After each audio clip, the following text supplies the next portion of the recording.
देखो क्लास 7 का है ये। The sum of ages, sum का मतलब पता है जोड़ना होता है। The sum of ages of father and his son, यानी कोई पिताजी हैं, ठीक है, और कोई क्या है, बेटा है इनका, तो इनकी एज बताया गया है। ऐड करने पे कितना आ रहा है, 85। कितना आ रहा है, 85। If the age of the son is 29, अब इन्होंने कहा कि एज अगर बेटे का कितना है 29, तो find the age of the father. तो एलजेब्रा पढ़ रहे हो, एलजेब्रा में जो पूछ रहा हो उसी को लेट करना होता है। तो लिखो let the age of father, age of father is equal to x years. हो गया, समझ में आ रहा। अब अकॉर्डिंग टू क्वेश्चन, क्वेश्चन के अकॉर्डिंग हमारा क्या होगा, इन्होंने बताया है फादर का एज और प्लस बेटे का एज मिला के कितना होगा 85।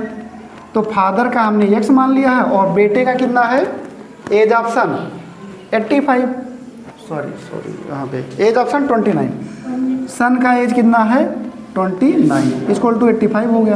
अब 29 को उधर भेज दो, 85 माइनस 29, अब तो 85 से 29 माइनस कर दो, तो 85 से 29 माइनस करोगे 15 से 9 निकलेगा 6 हो जाएगा और 7 से 2 निकलेगा 5, यानी x इक्वल टू 56 ईयर्स हो गया। और यही हमने फादर का एज माना है, तो so age of father is equal to 56 years.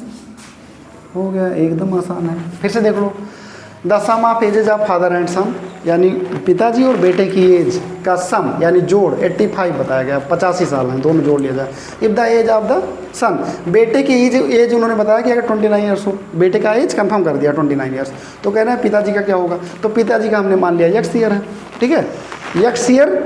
अब अकॉर्डिंग टू क्वेश्चन, क्वेश्चन के अकॉर्डिंग पिताजी और बेटे की एज 85 है, बेटे का लिखा है 29, बताया है 29, पिताजी का हमने x मान लिया, तो दोनों को ऐड करने पर 85 आना चाहिए।